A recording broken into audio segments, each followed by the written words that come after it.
You've been wondering why you're here, who I am, why I'm doing this to you. So guess. If you guess right, I'll tell you. By the old gods and the new, I swear. You win the game. If you can figure out who I am and why I'm torturing you, and I win the game if you beg me to cut off your finger. You think I'm some sort of a savage? If you think this has a happy ending, you haven't been paying attention. I win. Welcome to this podcast.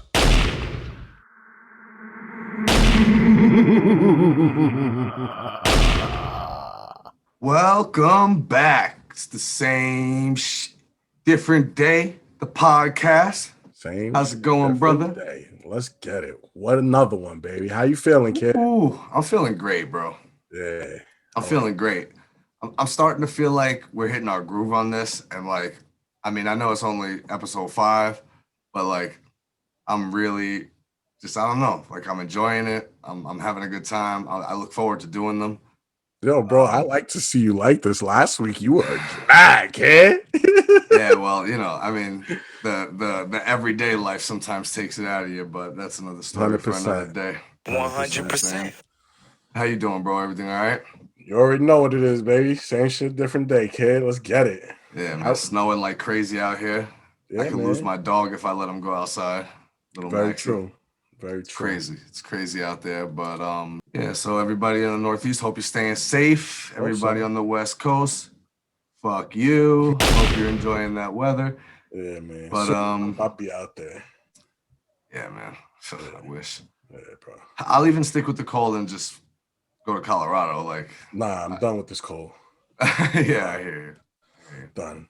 Let's go, baby. Where we at in the sports world? Where we starting off with? All right, I figure we kick it off with the NBA recap. That's what we chose as our picks this week. You know, we just came in, chose 3 games last week. So I just wanted to recap those real quick, see where we sit in the standings. If we remember, we had Clippers, Heat, Rockets, Blazers, and Celtics, Lakers on the docket for the week. How did we do, Chrissy Maloiks? You can't be throwing that moniker at me, kid, because we was hot all weekend. We was doing it. I can't lie. And I mean, really, even the way the Lakers-Celtic game turned out, you were a jump shot away from cleaning the house on all 3 and making me look terrible. I mean, what has happened? I don't know what you've been on, but hey, bro, you plan on fixing it up this weekend for some UFC, right? Oh, you know what? Listen, we started out this podcast with the intention to talk sports, have some occasional bullshit life stories, but the majority of the focus was supposed to be on MMA. Yeah. And, you know, we started it at a weird time, like right in the middle of NFL playoffs and stuff like that, and all the craziness with the trade that happened in Brooklyn. Yeah. So, you know, we've talked about other sports a lot, but yeah, man, I'm coming hot with the UFC this week. And like, enjoy where you stand right now. Enjoy it. You took 2 out of 3. Clippers, Rockets was big. That was big. That was clutch, bro, against Portland, man. Yeah, that was a giveaway right there. If anybody had listened to that, that's money. Yeah, that was cashing it. And then, I mean, honestly, I got to give it to you. Like, even that Lakers-Celtic game, it was a barn burner. And I hope y'all took the +3 like I did, but I didn't give that out. So, I mean, if you didn't, my bad. All good, all good. So, that being said, if we tally up the total points on the season so far, after 4 episodes, now on the 5th, Chris leads the board still, 18-15, up by an underdog of the week. Nice. Hey, I'll take it. Yeah, I'll take it. Listen, I like it. I like it too. I'm glad you do. You know, off the record, we spoke off the pod. I'm gonna throw this on you real quick, but off the record, you know, this guy hasn't exactly followed up with his podcast picks to the bookie, which is really where the whole Chrissy Maloiks things come from. You know what I mean? Like, but whatever is what it is, because I can't lie. I've seen it happen even without money being on the line. So I got to give it to you, man. You've been killing it. We early in the year, kid. Don't worry. We are. You know what? The thing is, I'm never nervous because I don't feel like it's the truth. The UFC never stops. So, and that's even though I didn't do well I did terrible in the last UFC, but I was blinded by the light. I don't know. We'll see. Whatever it may be. I just didn't do well. But like I feel like I'll gain back traction. I'm back in this UFC fantasy league. Shout out to the UFC fantasy league on MMA Twitter. I'm excited about that. I played with them for like half a year last year and did well. Yeah. Did well for a while. I'm hoping to bring that back. I just got to put a little research into them, That's all, man. Put some time up in it. Get it. That's it. So make sure you do what you could do because that 3-point lead, that's not enough. It's not enough. I'm not too worried about it, but I guess we'll get there when we get there, right? Before we switch off of the NBA too quick, bro. Them Nets, man. We can't seem to get all three of them on the court at the same time, bro. And it's first of all, you don't need all three of them on the court at the same time. But it'd be nice. I'm sure. But at the end of the day, they're still going to run through the East. Nobody's going to beat them in the East. I'm hoping so because and you can't really say that, man. I'm not talking too soon, bro. If you let Washington put up 147 on you. Oh, okay. So thank you for that transition because go ahead, bring it on, man. Here's what's funny, right? Here's what's funny. Another behind the scenes moment, right? 2 days ago, we start discussing what the topics will be on this pod. Just shows our excitement. We're like ready all week when things start happening in the sports world, right? Chris hits me. Yo, can't wait to talk Nets. About hour or two later, I'm scanning Bleacher Report. Nets 8-2 in their last 10 games. I'm like, damn, I didn't even realize. And you know what? I'll give them that. I mean, look at their team, but whatever.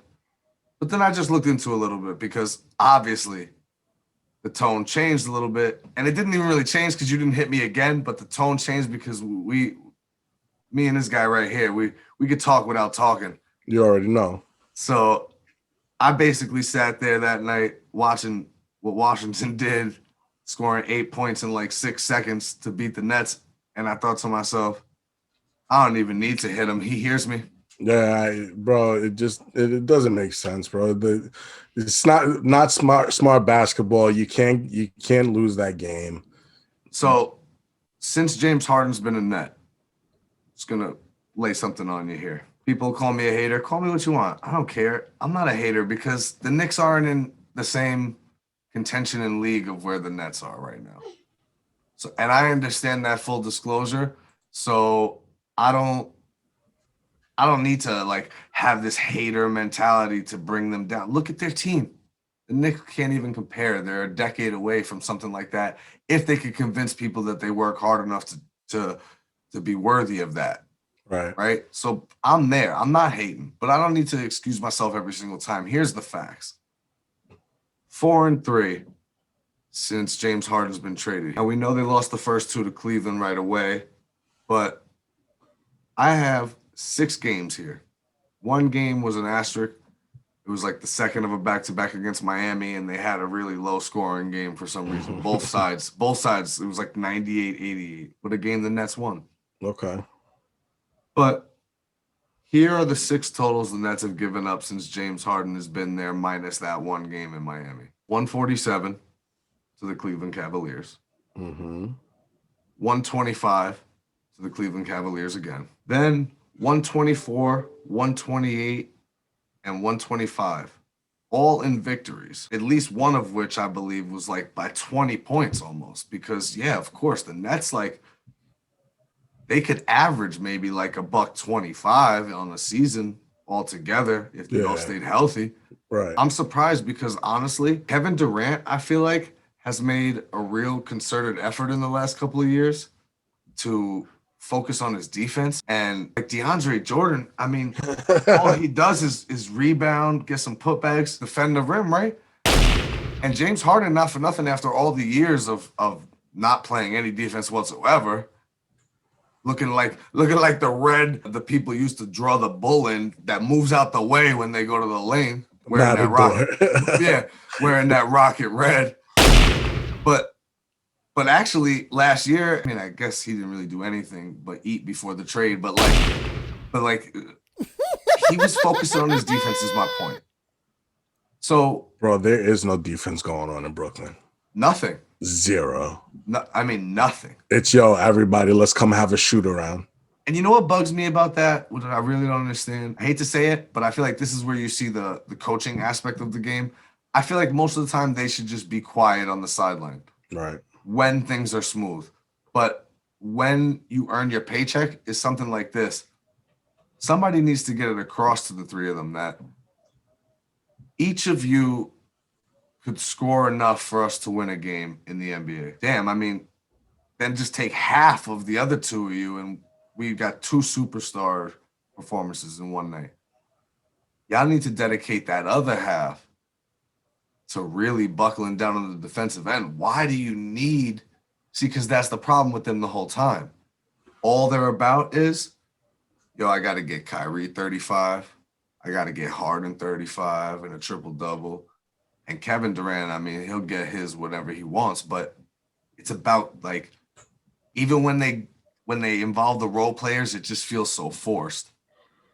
It's just not a smooth operation to me. It doesn't look like a smooth operation, man, and we just need a little bit of defense play, bro. They're gonna put up the points. They're gonna put up the points. It's just but I'm saying either way, no.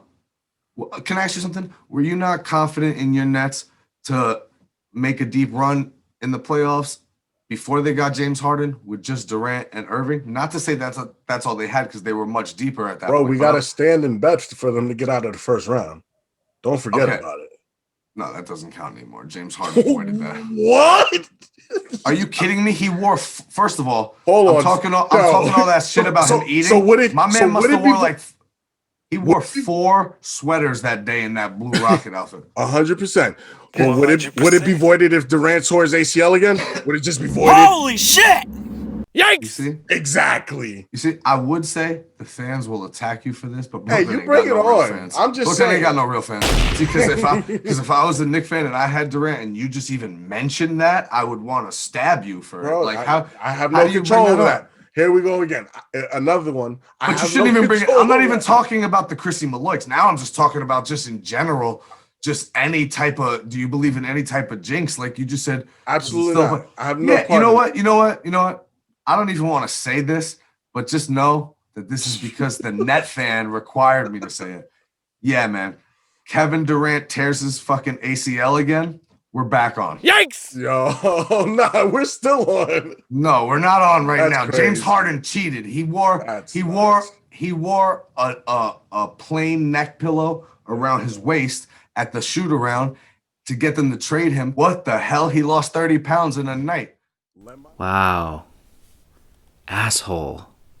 Let my man know in the comment section. What did he do? Reneging on bets. What did he do? Ride a Peloton from Houston to Brooklyn? How did he lose that much weight? It's not fair. It's not fair. Come on. How could you say, I make a bet with you? First of all, I take the ballsy bet to say they won't get out of the first round. It was ballsy. With Durant and Kyrie Irving, because I know Kyrie will be hurt at the end by then. It was ballsy, and you were confident on it. I was, but how could you try to say it still applies when James Harden's been traded there now? It's not even fair. Come on, let's move on. Anyway, they played no defense. I don't get it. You traded everything of your depth to get these players. I love James Harden, but I said it from the beginning. If the Nets could have been the next dynasty, if they had just traded Kyrie Irving for James Harden and kept everything else. Because, man, Harden looks great over there. Right. And Durant is Durant. Yeah. But I told you that asshole cancer that Kyrie Irving brings to an organization. Kyrie's eat them from the inside out. He's not the problem, bro. None of them are you can say that, but you know what? I've watched more Brooklyn Nets coverage than I ever wish to do in my life because of this podcast. And what I see is, maybe I'm looking at it with biased eyes, but what I see Harden having to try to get him involved. I see Durant doing a lot of the, I'm standing over here and I probably could be averaging 42 a game if you would just pass me the ball. And yeah, I see Kyrie going 12 or 15 with 35 points, but those are never the games they do well in. Frankly, they seem to do better when there's only 2 of them. Yeah, yeah, that's a good point. Because there's only one basketball. It's only one basketball, so bro. Yeah, I gotta play some more defense to get more possessions. Then you get your points. But yeah. Last note. On a side note, I love the Knicks tonight versus the Bulls plus 155. The Knicks have been playing tough lately, but they've been gassing out a little bit. Those West Coast trips are really doing it to them. Didn't they play yesterday? I swear I thought they were off yesterday and played the night before against the Clippers. Didn't they play the Clippers yesterday afternoon? Was it yesterday? Maybe. But you know what? The Bulls are the Zach LaVine show, and I don't know. I feel like they've played real tough lately. They've just lost gas at the end. Those West Coast games are tough. Underdog of the week? No. Oh, okay. Just making sure. That's coming later. And I'm reneging on Tyreek Hill as MVP. I'm going with him as MVP, but that's not my underdog of the week anymore because I got a better banger. It's UFC weekend. You understand? All right, coming back. All right, yeah, all right. All right, let's move on. NBA is crazy, but I'm sure they'll be. Hey guys, thanks for tuning into the podcast. We're always giving our picks for the top sports events from MMA, MLB, NBA. Whether you're taking our advice or going with your own picks for the next big event, make sure to go to jazzsports.ag. While you're there, sign up with the promo code THEGURU and receive a 150% bonus free play. Jazz Sports is your best choice for a well-rounded sportsbook. With over 20 years experience, this online sportsbook provides fans with the best odds and player benefits. They offer high-quality betting lines, true odds on parlays, same-day payouts, and so many other unbeatable perks. Don't delay. Make the move today. Go to jazzsports.ag right now and register your new account. Don't forget to use the promo code THEGURU and experience online sports betting like never before. Hey, and while you're there, after you sign up, make sure to head over to Jazz TV, a new live streaming feature where players can watch live events from the UFC, NFL, NBA, and many more. jazzsports.ag. Promo code THEGURU. Start making that money today. Same shit, different day. The podcast. All right. Little off course here. I just feel like we have to mention it.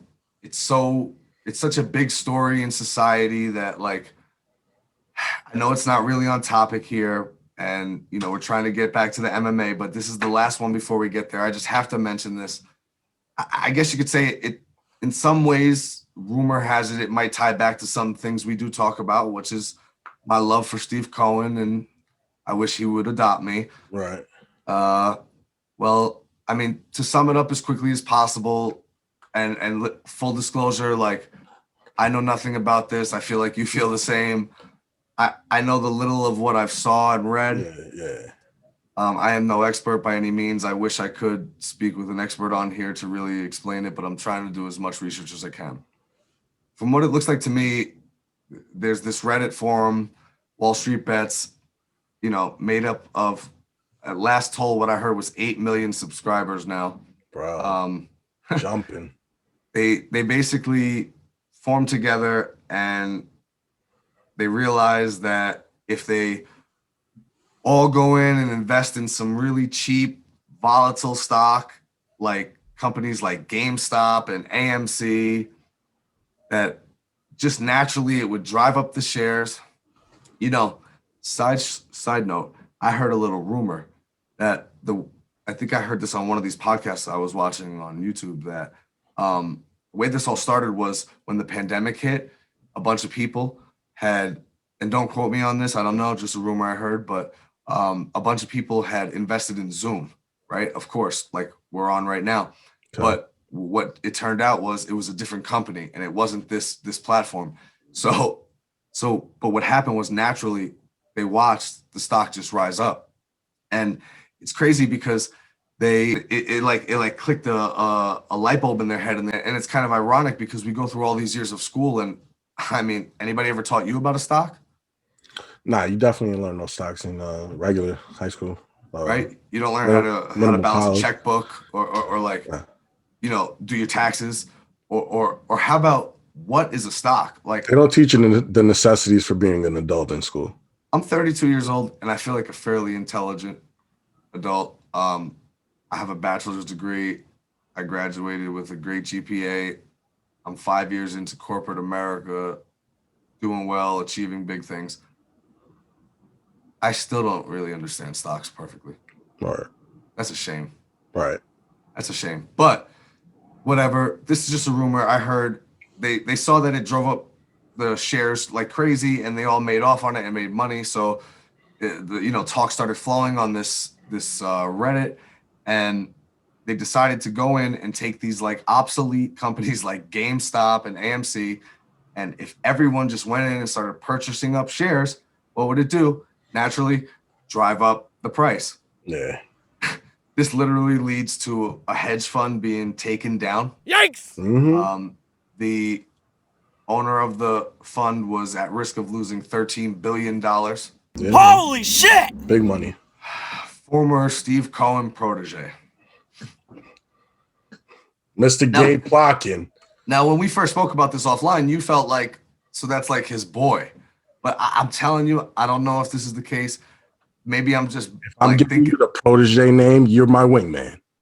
But who says he gave him the protege name? Because naturally, if he came up working for Cohen and, Cohen moved him up and trusted him and gave him a lot, he naturally becomes the protege. And maybe you name him that then. And then what I saw in Billions, shout out to Showtime, was, which is supposed to be the real life story of Steve Cohen in some off script way. Basically, what I saw there was he grooms people, he teaches them most of what he knows, and then all of a sudden, sometimes they plot against him, sabotage, leave, and try to start their own firm. Yeah.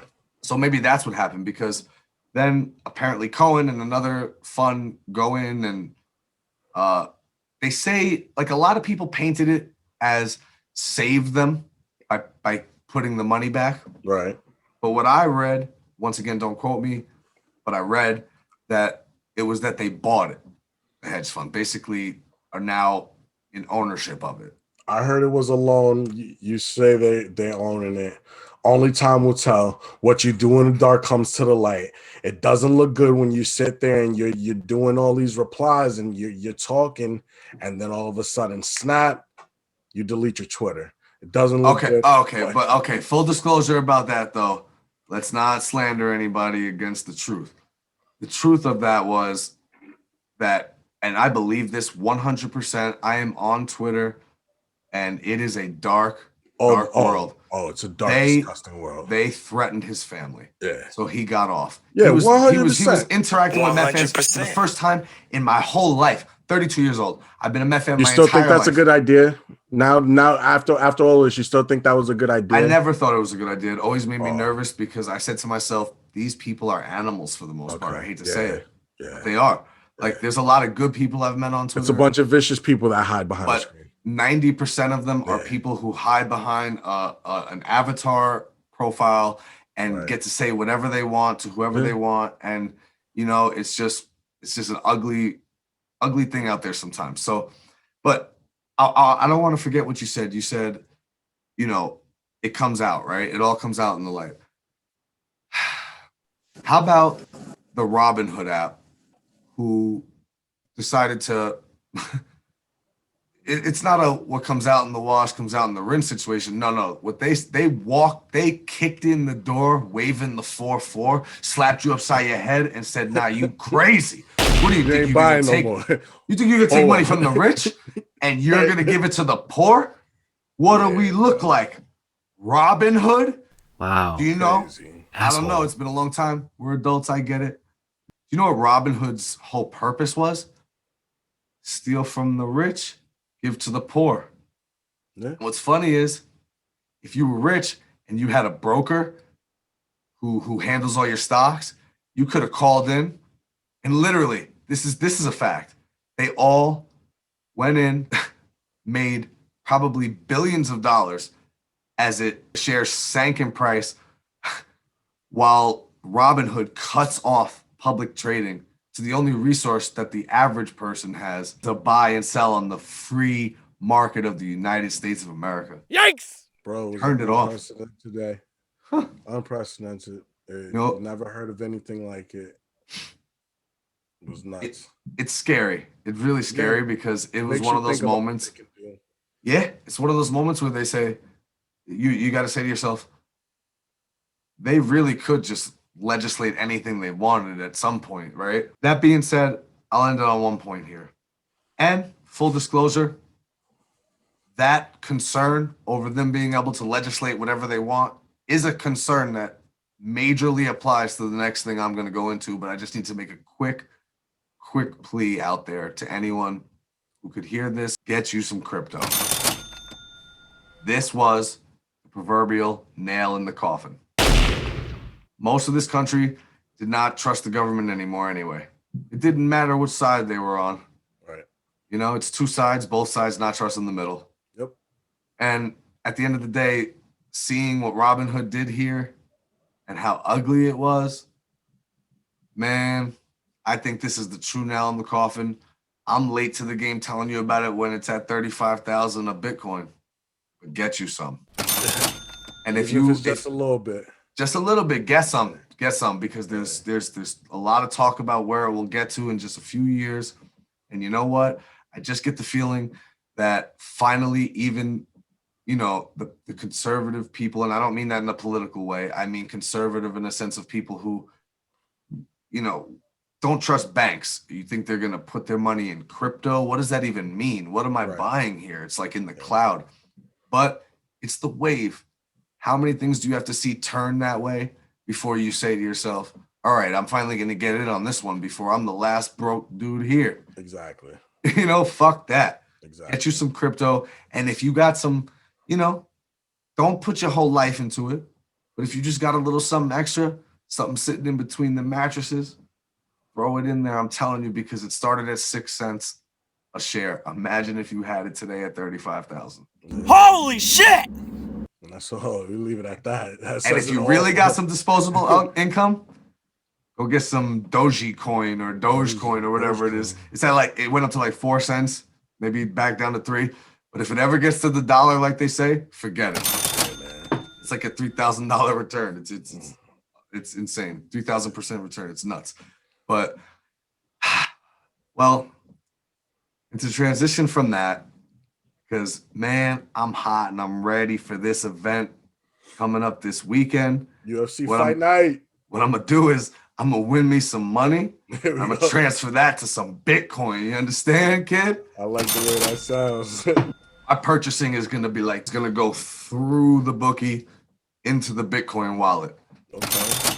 Let's do it. UFC Fight Night. Let's go. How we going to make that happen? We going to make it happen. Yeah. You know, I always have an opinion. Can't always be right, but I like a lot of these fights. So what we did was we chose 5 fights from the card. We don't want to be here all day, and neither do you. And we decided the 5 most interesting matchups that we like to look at. We're going to make picks on them. It's going to go into our podcast pick contest. And my underdog of the night is coming from here. It's going to be a little different tonight. Last week, you offered me 4 points for taking Tyreek Hill at plus 1,200 for MVP. Okay. We'll get to that after. But it's no longer my underdog of the week. My underdog of the week is a parlay in just 2 of these 5 fights. Parlay that with a simple $100 bet will bring you home $615. Ooh. And I could tell you that because I got the slip myself. Take a look.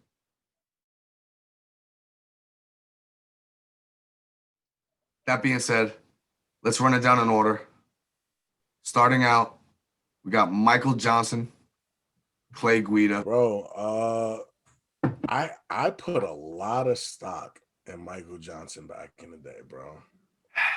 When he beat Andre Philly, I said, yo, he could do something. Yeah. And then I think his most impressive, not to cut you off, I'm sorry, but I think his most impressive win was probably against Dustin Poirier. Okay. If I'm not mistaken, that's Poirier's first fight. Like, I think he fights one more time after the McGregor knockout at 145. Don't quote me on this, but I think I don't have notes on this. And then I think he goes up to 155 and loses his first fight there against Michael Johnson. Damn. How about that for some facts? Well, I guess my man Michael Johnson got lucky because after I put all my stock, either that or I gave him the Chrissy Malloy's. Because after I gave him the stamp of approval, he got beat up by Lobov. That was wild. I mean, shout out to the GOAT, RM Lobov, but I mean, he got beat, he got subbed, got KO'd. I think he's on a 3-fight losing streak, right? Yeah, 100%. 3-fight losing 100%. Nah, I mean, your boy Clay Guida, he's not 2-fight losing streak as well. Yeah, he's not doing too much better. His last win was against your boy BJ Penn, and that dude's probably sitting in the drunk tank somewhere. Yikes! I don't know. I hear that. I don't know how to call this fight. I'm not putting any more stock in Michael Johnson anymore, though. I could tell you that much. For this fight, for our picks, I'm gonna take Clay Guida on the long shot. I like it. When I was reviewing all this and taking a look, and I believe what I also got it at on the actual slip, Guida was plus 165. You know, both of these guys have disappointed lately. That's for sure. Michael Johnson now, I mean, it's like 18-16 on the career. Yeah. It's pretty crazy, man. 20-16. 20-16? Yeah. I thought I read 18-16. I don't know, man. I just think, well, I'll say this. First off, I think truthfully, no matter how this goes, they should both retire after this fight. And honestly, I think that's almost like they're almost matched up that way to at least cut one of them. Right. I don't know if Clay Guida actually retires if he were to lose, but I think they're both in a really tough spot in their careers, and it's, you know, the light at the end of the tunnel is shining bright in the eyes. I'm going Clay Guida. Wrestling takes the decision when I'm up in the air. But yeah, I mean, like, don't get me wrong, Michael Johnson could land a punch, but nah, I'm going Clay Guida hard. Yikes! Right. Even in his losses, I think he got subbed by Jim Miller 2 fights ago and got caught with a guillotine. Yeah. Michael Johnson's not doing that. He's going to try to swing to take his head off, and I think Clay Guida just grinds him out to a decision for a plus 165 easy money. 1/2 of my parlay. Oh, nice. Underdogs of the night. Clay Guida, plus 165. Lock it up. Get it ready. Don't lock it yet. There's a second half still to come. Next fight we looked at. Stamen. Andre Ewell. Yo, Stamen. What? Wasn't Cody Stamen like a huge prospect coming in? Yeah. Yeah, he was doing big things. Little meathead that he is. He was on a, I mean, he's got a nice record. He lost his last fight by decision to Jimmy Rivera. Here's the thing about that. Jimmy Rivera is one of those guys, you know, almost like a gatekeeper of the division where you kind of have to like separate him from his senses to move on to the elite level. I don't necessarily think this is Cody Stamen on a full decline per se. I just think he lost a tough decision to a tough dude. I'm going, I mean, Andre Ewell has actually won 2 fights in a row. But you look into that a little bit, and both split decisions. I don't like the sound of that. I don't even like the sound of that for him. Even coming off 2 wins, you got to think to yourself a little bit like it was by a hair. One of those judges said I lost in both those fights. Right. And, you know, I've looked a little bit down his career, and he's lost some of his fairly bigger fights. I mean, he got KO'd by Marlon Vera.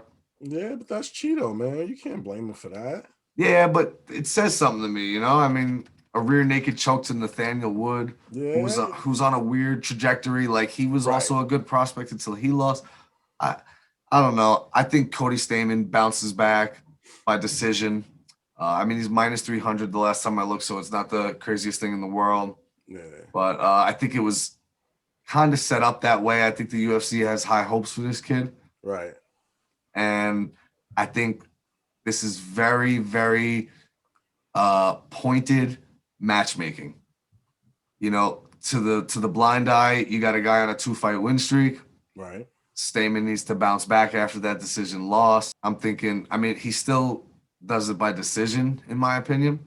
But I'm going Cody Stamen. All right. Well, I'm gonna be that blind eye that ain't too blind. I'm going Andre Ewell, man. I like the little bit of reach he's gonna have on this kid. I think he could fight it out to a decision. Andre Ewell looks like one of those dudes that you would underestimate, and then he would put the beats on somebody, kind of like Kevin Holland, right? 100%. But he don't. Hey, that's the thing. I've seen him a couple times and thought like, oh yeah, don't sleep. This he's a little slim, but he's gonna put the beats on the. Seems like a fun and quirky guy. I think he's getting set up. I guess we'll see, right? I'm taking Andre Ewell for the decision. I like it. All right. That's not your underdog of the week. It's big money right there. Oh, nah. I got one. Okay. Moving on. We got Diego Ferreira versus Beneil Dariush. Yo, this is going to be a good fight right here. This is my fight of the night candidate. Like, I think this is a very close fight. Yeah. Two guys on a nice run. Diego's won 6 straight. Dariush has won 5 straight. Yep. Ferreira was minus 120 last time I looked. If it's not a pick 'em, it depends on which book you're looking at. My man Beneil's a slight dog in this fight. As long as you allow it. I mean, I'm not sure what it is right now, but I'm pretty sure. This is your underdog of the night? Yeah, my man Beneil Dariush. That's going to be my dog of the night. Dog of the week. Okay. All right. That's interesting. I mean, I don't mean to be picky. I'm just saying, like, and I'm interested because I'm going to keep an eye on this. There's a chance when they flip. Yeah, and there's a chance when that fight starts, Dariush is the favorite. Just off of the bets. Quite possibly. That being said, this is why I'll give it to you. Okay. Because, shout out to Beneil Dariush, who has actually surprised me in like his last 3 performances where I was definitely not picking him to win the fight. Oh, I've been cashing on him since 2019, kid. He wasn't fighting people that were all that, big a name either, right. But I just thought he was being set up to be like the half a name who gets knocked out for someone the UFC wants to bring up, but actually has been great. You've been killing it. But yo, I'm the biggest UFC guy, and I watch it all. I stay up till 4 o'clock in the morning and watch the fight in Hong Kong. Right. But like Diego Ferreira has some bodies on his resume. I'm like, where? Very true. 6 straight and some bodies. Yo, he took out Anthony Pettis. Bro, rear naked choke Anthony Pettis in his last fight. This is why I'm sorry to say it. I think this line, I almost I don't know. It's a very close fight, and I didn't want to bank my parlay on something by going 3 fights and having something this close. But I really like Ferreira coming off of that Anthony Pettis fight. Okay, I think that's a star-making performance. Right, and I think my man is going to buzzsaw Beneil Dariush. Okay. By sub, second round. I think my man Beneil surprised you. I mean, I love Fortis MMA. Shout out to them. But I've been cashing on my guy Dariush, so I'm gonna keep riding that train, bro. Yikes! I get it. I just feel Diego's had much stiffer competition, and I think it's gonna show. And something's got to give. They both have won a shit ton of fights in a row. So, like I said, I think it's gonna be fight of the night. I think it's gonna be a scrap. But I'm going Diego Ferreira. All right, let's do it. All right, man. Oh, this is a tough one for you. Go. I'm gonna let you start off, man. Praise him. See, here's my thing. It's what I love about this game, and sometimes it's what I hate. Like I said in previous pods, like I'm a Met fan. No swaying. No, I never woke up one morning and by accident thought maybe I should be a fan of someone else. Right. But with fighting, like, you're a fan of a lot of people. And it's tough when you got to do something like this where you're trying to be honest and, you have an obligation to you. If I want to call myself the guru of UFC picks and if I want to bounce back after that atrocious week last week, You got to be honest with yourself. I can't be betting here with my heart. Yeah, you can't. So what we're talking about here is Sandhagen and Frankie Edgar. This one touches home a little bit. I've met Frankie. Went to his UFC gym opening in Toms River a couple years back. I mean, you could see it right there. There's some dudes you could see it through interviews and on TV. You know, the couple of times. You know, Frankie Edgar's a pretty decent dude. Yeah, I guess you never really know, but man, nah, man. Yeah, very stand-up man. Like, quick little story about it. I had gotten there so early because I act like a little hoe. Yikes! If it comes to meeting a fighter. Right. You're a fangirl sometimes. All the time. Yeah. Right? Like, I get there mad early and he's there. So immediately I go up to him asking, hey, can I take a picture? And he's all for it. Yeah, absolutely. Yeah. Right? So, but then I'm like hanging out there for a while. I'm still there, like, I don't know, an hour, 2 hours later. Yeah. I swear there was like a little kid who was grilling me, just like, what UFC fighter is this guy? Because this is like my primo workout stage. I'm rocking the tank top. I swear you could ask Caitlin, my wife, shout out to my wife. You could ask her, and we were both talking about it. I'm like, this kid is looking at me like he wants to ask me for a picture. No bullshit, but whatever. But I met Frankie and we took a picture that was awesome. But like a couple hours later, my man's sitting at the table signing autographs for people. And I got my UFC hat on, and I'm like, oh shit, I got a picture with him, but I never asked him for an autograph. Right. Like, you're gonna be like a weirdo now, dude. Like, I'm like 28. I'm not 10.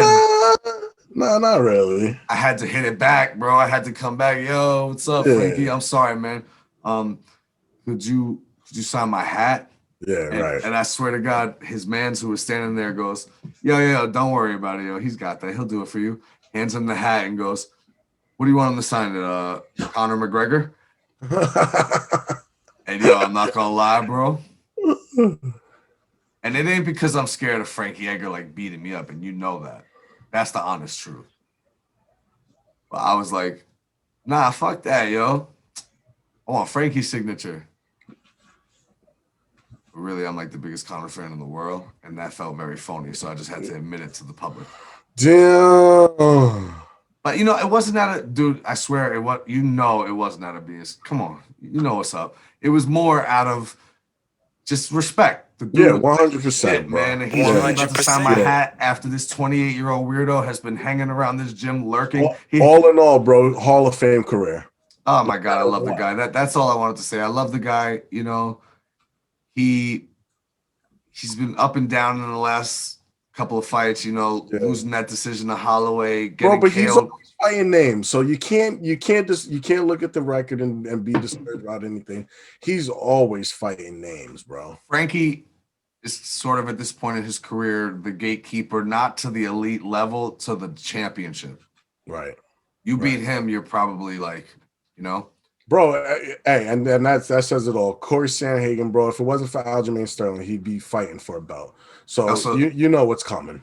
And that's the interesting part, right? So Sandhagen was another big prospect. I really and I was worried about Aljo after the history of like getting knocked out by Marlon but that truly was a fluke. Aljo is legit, man, and he tore through Sandhagen, and I was blown away by it. But at that point, I said to myself, listen, this is MMA. This is not boxing. You losing this. Yeah. You're not going 50-0 over here. That doesn't happen. No, sorry. So I needed to see how he would bounce back. Because honestly, another guy who, even though as a prospect, what is he, 13-1? He's got bodies. He's got names on his fucking Rafael Sunsao, John Lineker, Early Alcantara. Yeah. Bodies. Yeah, bro. And he's been doing work, man. And he won his bounce back fight after losing so decisively to that rear naked choke from Aljamain Sterling by KOing Marlon Moraes. Knocked him out in the second round, bro. Now that's when he's taking it to the next level. In my opinion. Bro. Yeah. Honestly, man, I think the line says it all here. Love Frankie. love Frankie, and you already know Dana's gonna do right by him afterwards. You know, he's and deservingly so. Nobody deserves it more. 100%, bro. 100%. For real. He's the greatest dude I ever met. And that day I got to meet Matt Hughes too. Yeah, man. Yeah, bro. Hate to say it, but for these picks, man, Corey Sandhagen's coming through. It's a new day, new age. One thing I'm gonna say, I'm gonna throw him one little piece of bail. Despite, you know, the knockout to Ortega and then the knockout to Zombie. The knockout to Ortega was crazy. Yeah. The knockout to Zombie doesn't count because he had all that hair. It was a different Frankie. Okay. Yikes! Sandhagen will have to take this to decision. Frankie Edgar is as tough as they come. He will have to take this to decision, but I'm kind of just hoping that after that, Frankie hangs it up. Side bet? Side bet? Yeah, man. I think Corey Sandhagen's about to make an example right here, and I don't think that makes it to decision. All right, we could side bet just decision and finish. I'll even give you that, but I'm just out of curiosity.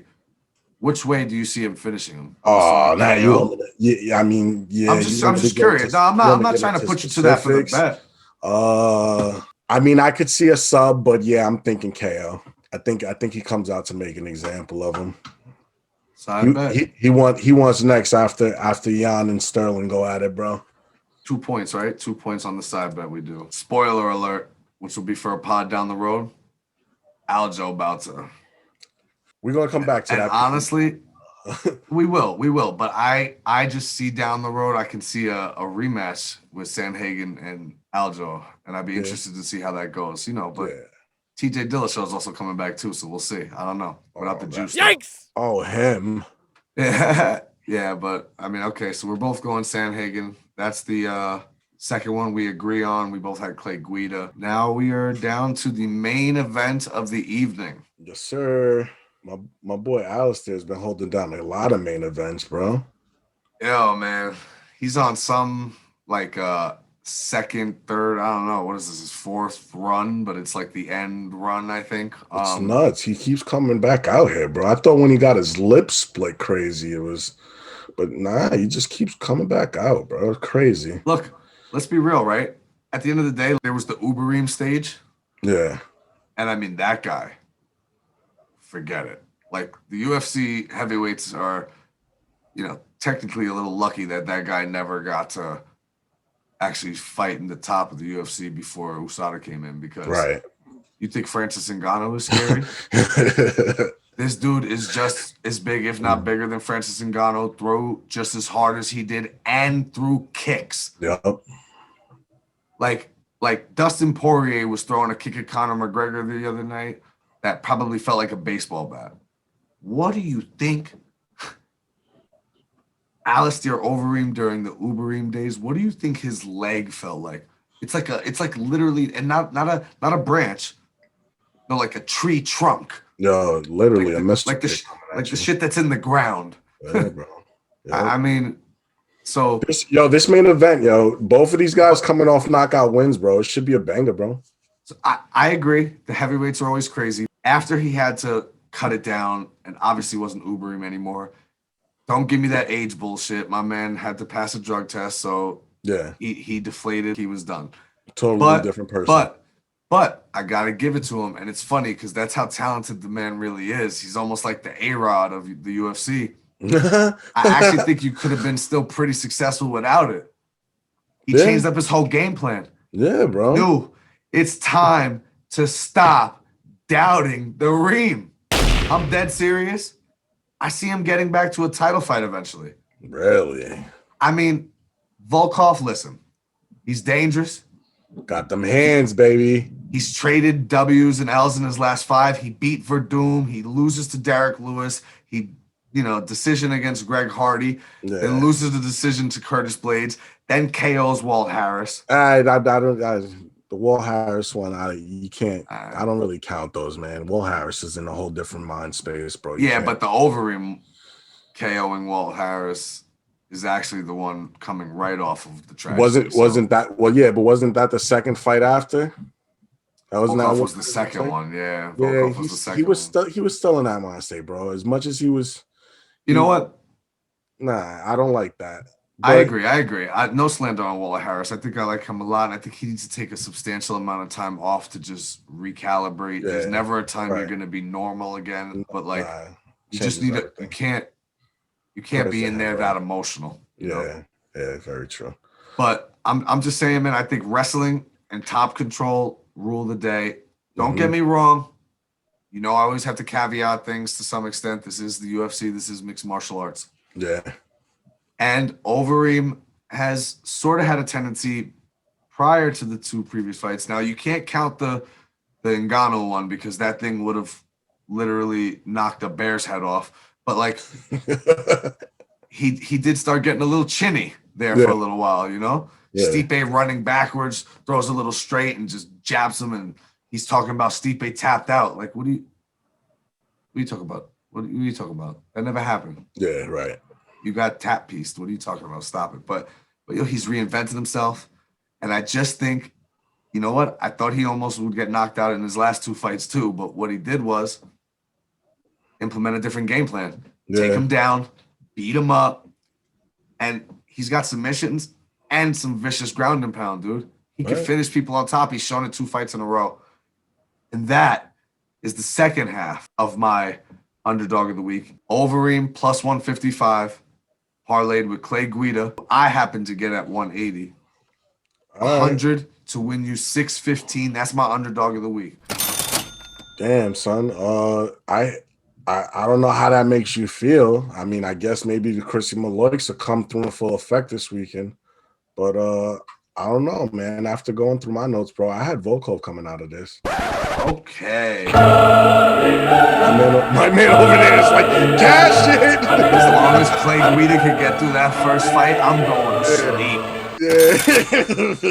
Yeah. All right, so that's the end of the UFC picks.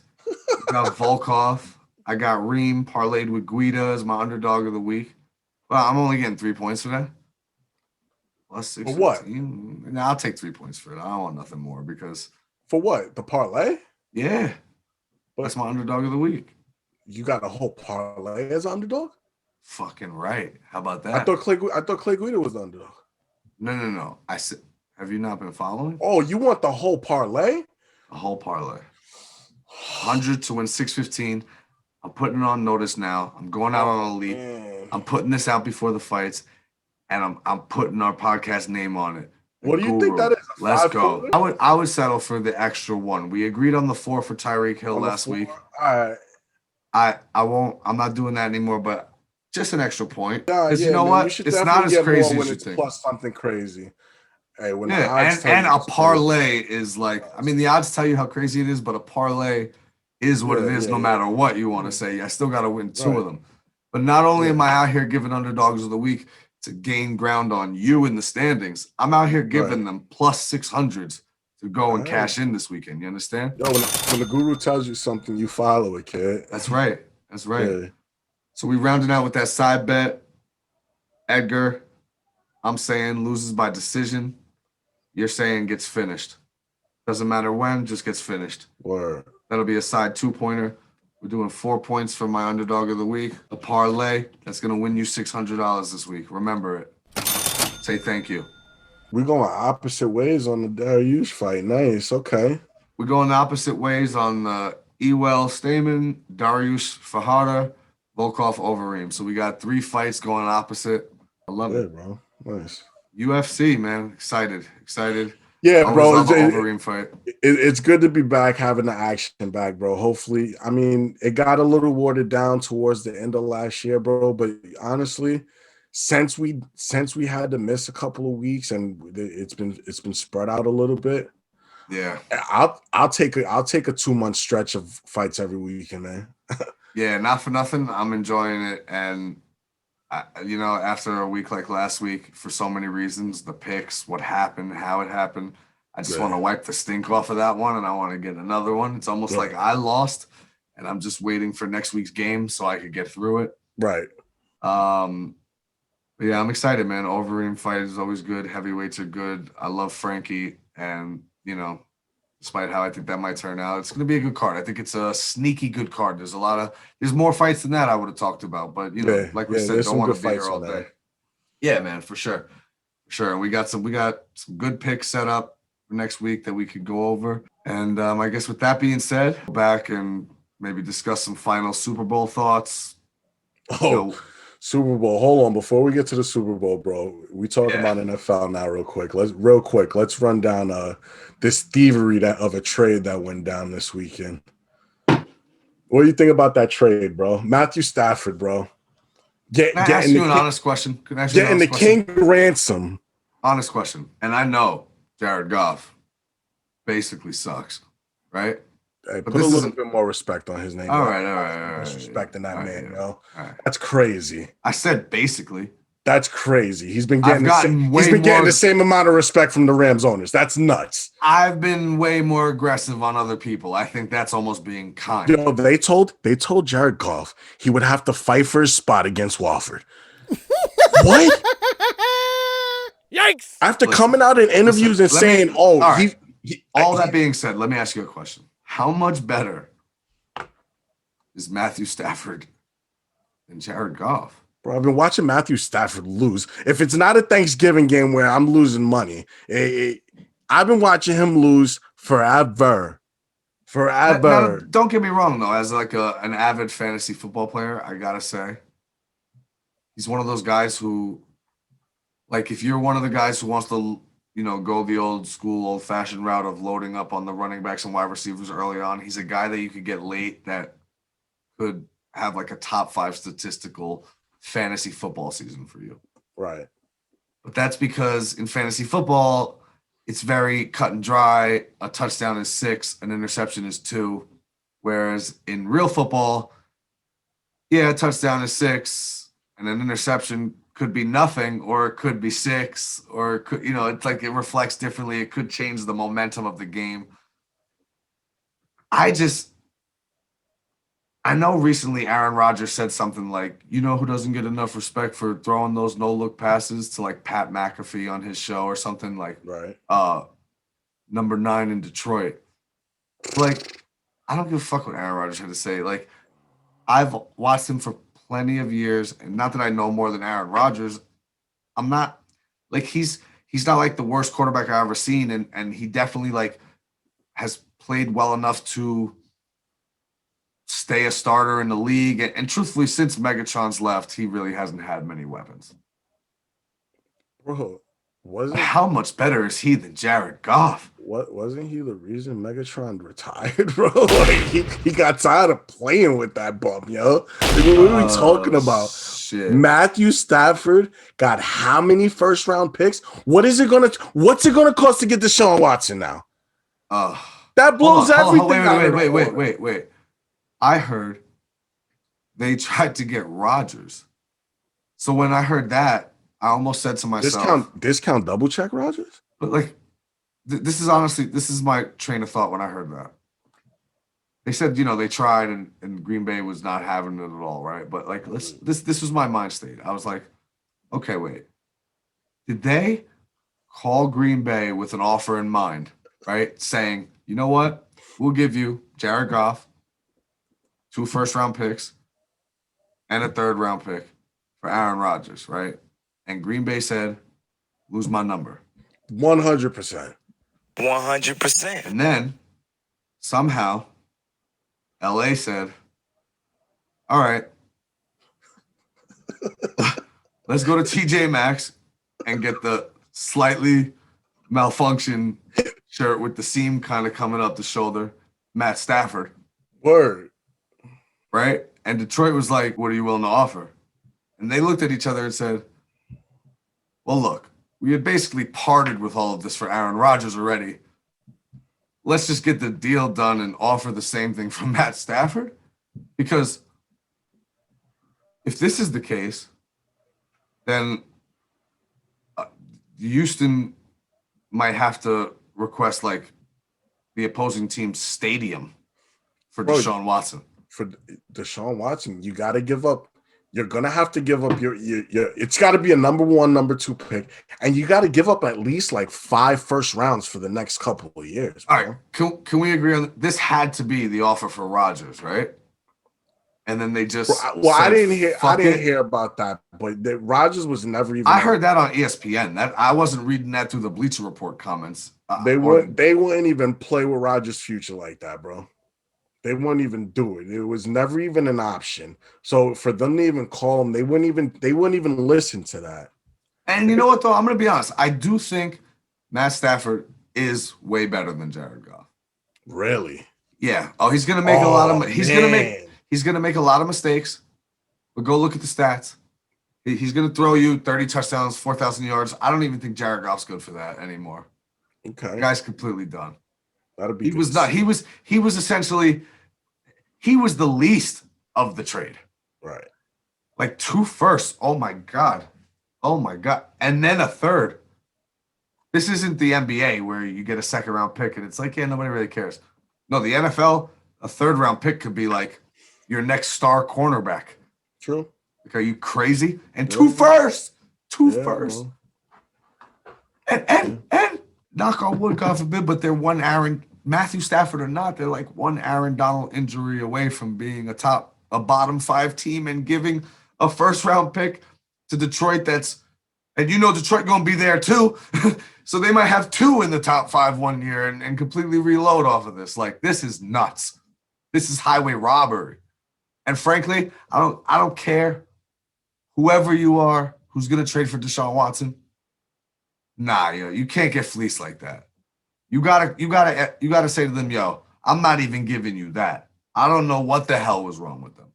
But that's not my organization. I'm answering the phone and saying, look, I am interested, but you better call the Rams if you think you want to get something like that, because no, we have common sense over here. Bro. And Deshaun Watson is almost worth that. But even that's not worth it. I'm sorry. 2 first-round picks. It's a lot. From the Rams, they're only getting Matt Stafford. They're not getting Tom Brady. They could very well end up giving you the next generational quarterback who is as great as Deshaun Watson is. The next guy could be a couple of years younger and maybe even better. And you get 2 shots at it because you get 2 first-round picks and a third. Yeah, bro. That is wild. It's crazy. It was a highway robbery. Matthew Stafford didn't deserve it, and I can't even talk about this for much longer because it makes my head hurt. Last note on this: where you think Deshaun Watson's going? Who's paying that King's even higher King's ransom for him? No clue. I kind of don't even want it to be the Jets anymore. It's too expensive, bro. Are you a Jet fan this year? Haven't made up my mind on my fandom for the year of NFL. But, I mean, we'll get back to that later on in the season, no? I'm taking applications for a co-host. Holy shit! I haven't decided yet. Yo, I think he's going to go to the Jets. I can't, for any fucking reason in my mind, understand why he would request to go to the Jets. Yikes! He trying to come party with Harden. I don't know. KD and the boys. I hear JJ Watt's getting out of there too, That's something that just came down. I'd be happy for him to go hop on the Chiefs bandwagon and go win himself a little chip next year. Ooh, that's interesting. They probably going 3-peat. You heard what I said, right? They probably going 3-peat.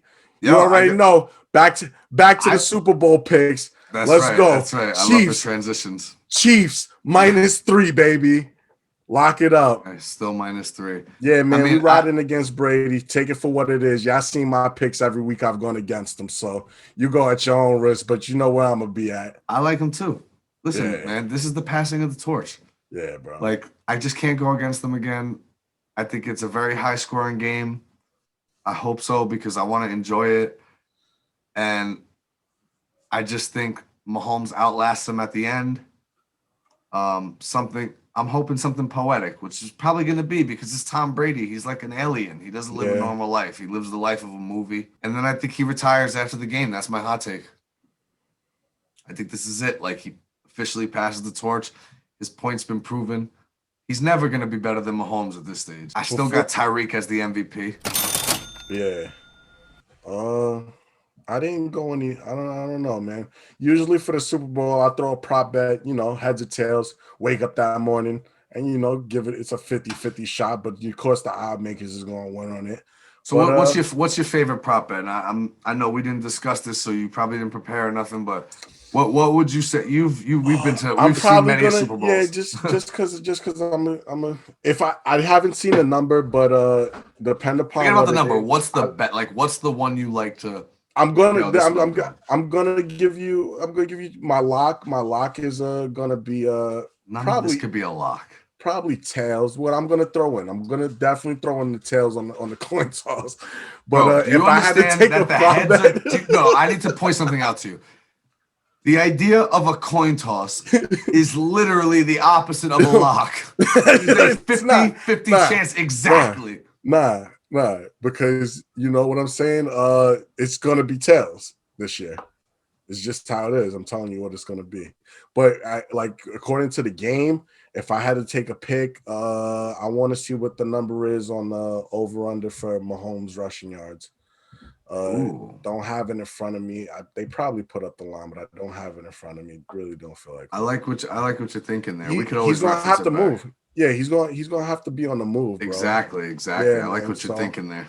I like it. Pressure coming from the outside. He's gonna have to move. He's gonna end up getting, and I wonder what it is because he's mobile, but he's not like. I mean, he probably has less rushing yards than Josh Allen. Like I feel like he doesn't. He runs as like a last resort kind of situation, but so I say that to say I bet you the line is like 35, 45 rushing yards they get most. Last week 18. It was 18. Wow, look at that. So I'm trying to go low. I was gonna say 35. Yeah, just because of the pressure, but so look at that. Yeah, I mean that's easy. It's not Lamar Jackson. I don't know, man, how easy that is, bro. I don't know. You go look back at the stats. Not necessarily easy, but. Let me ask you something about that because I've always kind of wondered this, and this is a stat I don't know. I don't know if you'll know either, but if he gets sacked, does that automatically come off his rushing yards? Yep. Yeah, see, that's tough, man. Yeah. Because they're gonna send some dogs after him, and a couple of times he's gonna get touched. Yeah. They've come too far not to touch him. Yikes! I agree. Tom Brady fuck around, punch you in the throat. You don't get your hands on him at some point. You know you gonna let that guy sit in the pocket all day? Tom Brady don't play that shit. Yeah, so back to that. I don't know if it's at 18 again, bro. I'm going over. I don't know how much more over. Between the range of 18 and 22. If I could get it between there, I'd take that. Here would be my only question. Hesitant. Here's my only question: is the over? You think the plus money or the favorite? It would be set at 110, wouldn't it? They would set it I don't at know. I mean, sometimes, most of the time, yeah, but I feel like sometimes it could be like, it wouldn't be minus 120. It would be something like that, but then it would be what, minus 105 or some shit like something like that, or like even. Yeah. Okay. I can see the line being at like minus 18 and a half. I would take the over on that. I also like whatever Brady's yardage is. Unless it's like stupid, I guess. Full disclosure, I haven't looked, so I don't know. Yeah. You like the over? Just as a side note for the game, over under for the total. The whole game. Yeah. What is it? Oh, last time I checked, it was at. It's got to be enormous. 59 and a half. Wow. Is it still 59 and a half? 56 and a half. Excuse me. Really? Because I just thought in my head, literally. 30-27 Chiefs. Yeah. 30-27. Okay. Yeah. I could definitely see that. And you know what the score is? It's 27-24. And to end the game, Mahomes takes the drive down and scores a touchdown to make it 30-27. In Tampa? They don't even make him kick the extra point. Send them home. Quick ride. Watch us celebrate in your stadium. Fans throwing shit on the field. Are fans going to be allowed to? Oh man! Oh no, they got the medical people going through. They'll all be professional. Imagine how much revenue they lost on this game and not being able to fill it out like usual. Stupid money. What I do for work, I booked about $250,000 worth of Super Bowl commercials this week in about 9 different markets. Damn. And that's locally. The national spots go for 1 30-second spot. It could go $6 million. But sheesh. But like all the revenue they're losing from like the merchandise that people buy while they're there. It's usually a whole like week event when you go to the Super Bowl. That's crazy. It's crazy. But because of that, because you know the NFL is crooked as a motherfucker, that's gonna be a great game. Watch. Refs ain't calling nothing. Everybody's scoring touchdowns. 30-27, which is actually a half a point on the over. Yeah. And yeah, man. Last week against the Bills, I saw it. The Chiefs could just hang them on you. Before you know, they got 35. Yep. And Brady's going to fight back at some point a little bit. I just got to see him fight back a little bit. I think he could even take the lead. I hope not. I guess we'll see, man. We'll see. We got 1, 2, 3, 4, 5, 6, 7 picks plus a bonus. So 8 picks altogether from this episode between the UFC and the Super Bowl. It's a big week. Funny I'm excited. How we find these things. Funny, right? Yeah, man. It's gonna be good, man. I'm excited. Saturday night UFC, Sunday the Super Bowl. Big week. Whew. Big week. Should be fun, man. Everybody, make sure that your wallets are nice and prepped. Yeah, man. Take it easy during the week so you got something to throw for Sunday night. Just remember, everything you win tonight, don't do nothing but parlay that into some crypto. Get you some Bitcoin. Let that money work for you. If you working for money and your money ain't working for you, failing, my man. It's very true. My man, the Guru, gave you the lock for this week, and Saturday night it goes down. Guida, Overeem, parlay, 100 to win 6 bills. Thank us later, man. Thank us later. It's a great pod, my brother. Always. Once again, episode 5. Same shit, different day. Love you, kid. Holla at you later, brother. Later, brother. Peace.